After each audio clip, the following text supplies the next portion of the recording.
Hello, everybody. Today I will continue to quote unquote shop around, and as you can kind of see right here, I got so many different tabs open. We're not really focusing on anything else, on anything like in particular as far as like a car brand or a make or model.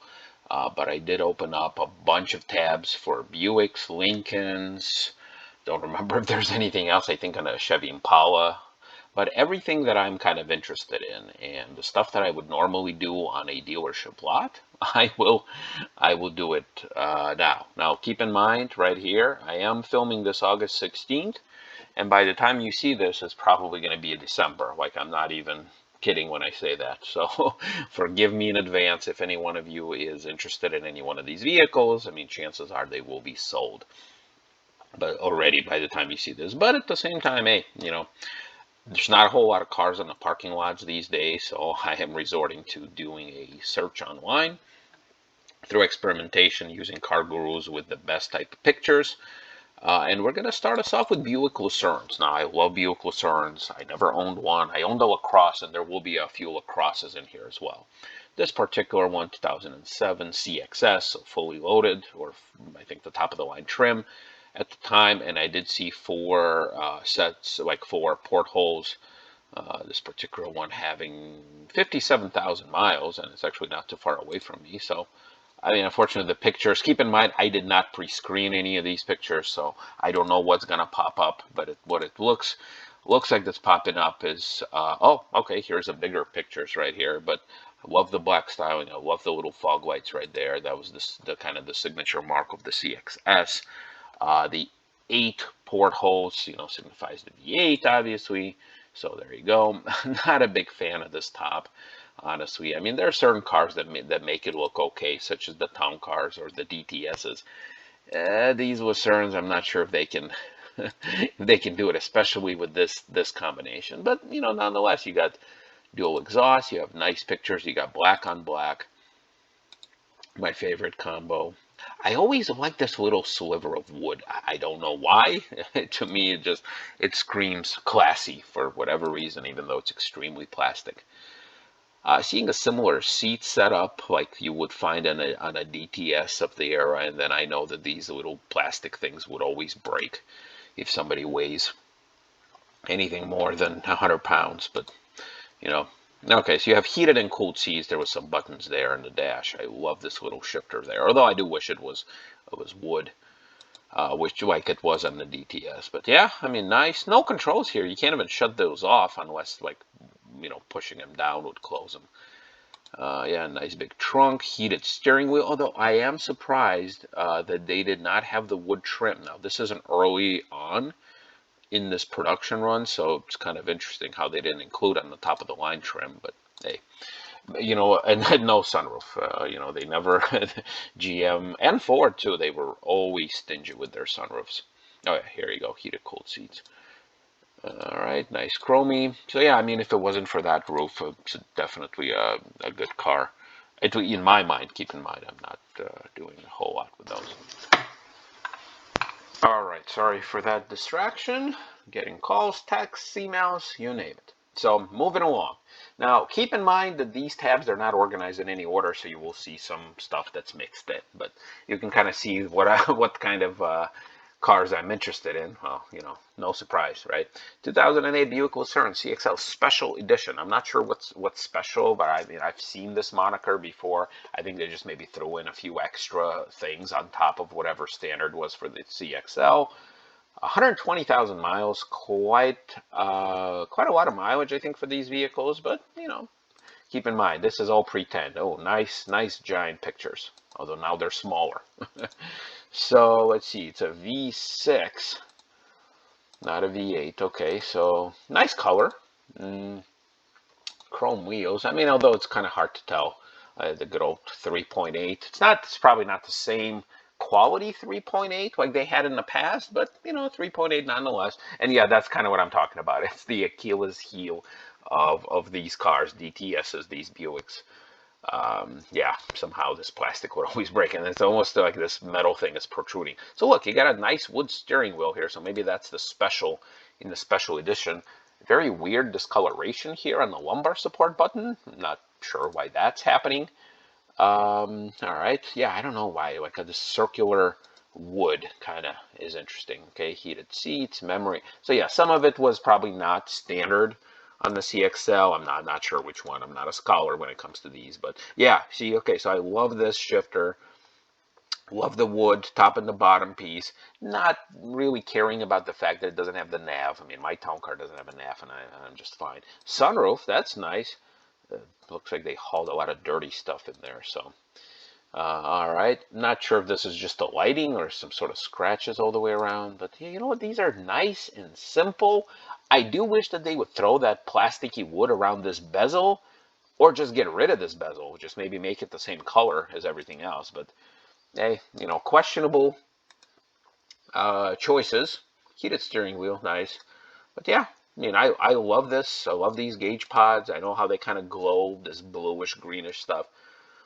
I don't know if this is dirt or wear and tear. Obviously, a lot of miles. Heated steering wheel is nice, 120,000. Yeah, I mean, you know, if I were buying one, I don't know. Now, this is interesting one right here. This is the Super. This is their top of the line, and this is post their redesign where they kind of gave it a more shield-like appearance versus just an oval opening. It's a V8, so Super was top of the line. They've tried to kind of spice things up a bit with some of these ground effects things. I mean, the whole idea of a sporty Buick just kind of is not sitting well with me, but I mean, they didn't, I mean, they were still big and comfy. You have like the suede inserts right there. Yeah, this was the whole idea of not having the bottom piece of the wood because Town Car did it. Cadillac stopped doing it, and then the Buick kind of followed suit. Nice little power steering wheel adjustment. I mean, okay, looks clean. I mean, obviously it has a price to match. Not a big fan of the tan interior. You know, says a guy with a tan interior Town Car, but I guess the colors you wanted, hard to find. Let's see. Yeah, I mean, nice. You know, not a lot of legroom. You can kind of see. I mean, I'm sure this thing is leaned all the way back, but not a whole lot. So let's see what's going on here. There's little suede stuff. Okay, I guess they're just repeating the same picture. This one has the nav. Now, these nav systems, they're not as bad as the ones that were on the Town Car.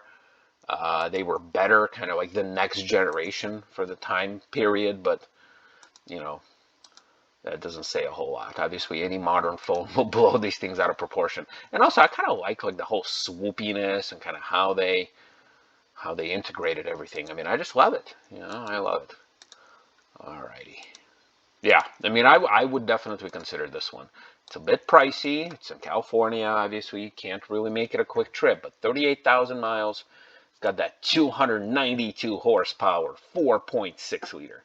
I mean, I guess more power than than the Town Car, but yeah, that doesn't say a whole lot. So, all right, well, that's a nice one. Let's see. Let me see if there's anything different. Oh, okay, so there you go. So that's an interesting example. You have the column shifter, which I'm surprised we haven't really come across one. I mean, the middle seats on these things, all of these cars, they're not the 60s or the 70s cars, so they don't have a ton of room. Your face will hit this dash as soon as there's, you know, heartbreaking situation, but hey, what are you gonna do, right? Wow, low mileage. But yeah, I mean, I love this. I mean, no fog lights for the period. Um, Here's that broken off piece again. I'm amazed how they couldn't fix it. Yeah, very base stuff. I mean, it's got heated seats, 74,000 miles, 3.8, 197 horsepower. I mean, good God, how can you get so little horsepower from these cars? All right, well, let's look at a few more. I understand that I can do this all day. I can literally sit here for hours talking about it, but I'm going to try not to scare you all. So let's look at this one. What do we got? 2011 CXL front wheel drive, 888. Okay, interesting. 103,000 miles, 3.9, 2.7. Yeah, they had different engines, I guess, throughout its year. The back always looked the same. The CXL had the single port exhaust. The other ones had the dual. I do like this shield thing. I mean, I don't know why they decided to go with that. Well, I guess, you know, shield and shield. Yeah, base stuff. Although this one has a heated steering wheel, though it doesn't have the wood piece, so I wonder if the wood piece was optional. Heated seats only. I'm not sure if it's just how the picture got taken or what. Yeah, basic radio. I'm fine with it. All right. Okay. Let's go further. Now, yeah, this is kind of what I was talking about. I have a few other stuff that's mixed in there. So this is a 2004 Buick Park Avenue. Uh, Detroit Lakes 13.4. I mean, yeah, very low mileage. And I know I haven't really talked a lot about Park Avenues on my channel. I mean, I saw some, I mean, I showed you guys some brochures, but I love Park Avenues. I really do. I mean, I love Roadmasters, and I think I did talk about some of them. Oh, that's an interesting picture. But, all right, that's so weird. They took 6 pictures, and that's the picture they wanted to take. Okay. Yeah, so 48,000 miles, 3.8, 205 horsepower. Very nice. I mean, I would love to own one someday. And if you guys got to hit that subscribe button, watch my videos. Got to make a little bit more money than this. Here's the Ultra. So this is nice. This is nice and rare. 2004, almost 15 grand. You got Arkansas, 33,000 miles. Wow. Let's see how many pictures. 24 pictures. Got the proper portholes there. Very nice. The little bling on the wheel arches. Ultra stuff right there. Awesome. And this is my by far favorite body style of the Park Avenue, although I do wish that all of them came with the little hood ornament. I mean, I just love hood ornaments. No surprise there. Yeah. I mean, plasticky all over the place, but man, I love this. I mean, these gauges. Everything about these vehicles. And the weird thing is, I even love the fact that you got the little needle sticking out from the other side. Like, such a simple thing, but I don't know, just adds elegance. Buttons are not erased. Heated seats, and heated, very comfy seats. Heads-up display. So that's on the Ultra, fully loaded. Man, I love it. The weird placement of a cargo net. Why is it like halfway in the trunk? Yeah, I mean, this is... Oh, wow. $42,090 right there. I can't see what it says there. White diamond exterior paint was optional. Yeah. Oh yeah. I would buy this thing at a heartbeat. Seriously. Like, I would drive to Arkansas. I would get somebody to come with me. I don't know if I would trade in my town car or not, but man, if I was in the position to do it, I would do this. The color is fine on the outside, inside. Just absolutely love it. Here's another one. South Dakota, about similar. Okay, so 2005. Lawson Auto World. I'm like Low Motors. Okay, a bit higher mileage. Let's see. Yeah, I mean, these are the cars. Got the backup sensors right there. Yeah, just love it. Now, keep in mind, I don't know the condition of these vehicles. I'm just looking at them. But man, if you guys make this channel blow up someday, you're going to see some cool stuff. I will have no problem trading in cars. Now, I will probably not be able to buy a fleet of cars. Oh, wow, look at that. I've never seen that before. You know, so I'm not going to be like a Hoovie's Garage or what's the Doug DeMuro or anybody else who we all watch combined, you know, all of us together. But I would love to just have a car like every 6 months or so, if the revenue is coming in. I would love to be able to do this. Now, I can't do it alone. You guys are going to have to do it with me. You know, get your friends to subscribe and watch. You know, I know I keep saying subscribe, but just hitting the subscribe doesn't do anything. You got to watch the stuff. You got to get that sweet YouTube cash. I know. Okay, sorry. I'm not begging, but I'm begging, right? All right, so check this out. Got a hood ornament, so I don't know why that Ultra didn't have it. This Ultra does. 6 pictures. Sunroof for a change, and once again, very crappy pictures. But yeah, Buick Park Avenue, love them. Here's an older one. I'm not that big of a fan of the older ones. I don't know. To me, they're just not as nice. I mean, nice cars, but just to me, kind of like with town cars. You know, I have my favorites, and in my case, I have the last generation of town cars I love the most, and in this case, the last generation of Ultras I love the most too. Let's see. 41 picks. Oh my God. Yeah, so like they've changed stuff here and there. The interior's a little different. The wheels are not as nice here. I think very basic. It's still got that 3.8 supercharged Series 2, 72,000. Yeah, so a few things they've done on the interior, kind of like the town car, right? They refined it. They kind of did a little bit, gave it a different steering wheel. This one has, I think, looks like 2-color. But Park Avenue Ultra. Yeah, like gave it different wood, so kind of made it a little bit more standoutish, I think, over the years. I think this person just doesn't know how to take crappy picture, and I'm surprised this one has like this fake carbon fiber-ish look, like this gray plastic. I mean, why not give it wood? I don't know, unless this was some sort of a specialty package. All right, very nice. All right, well, let's go. Okay, 2 pictures. Yeah, let's not do that. Once again, I'm not pre-screening them. All right, let's look at some other Ultras, I guess. With Washington, 138,000 miles, 14 pics. Yeah, I think that's good.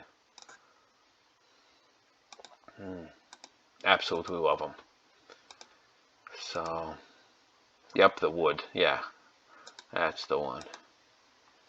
Nice clean. I mean, nice carpet cleaning lines, I guess. 3.8, and there you go.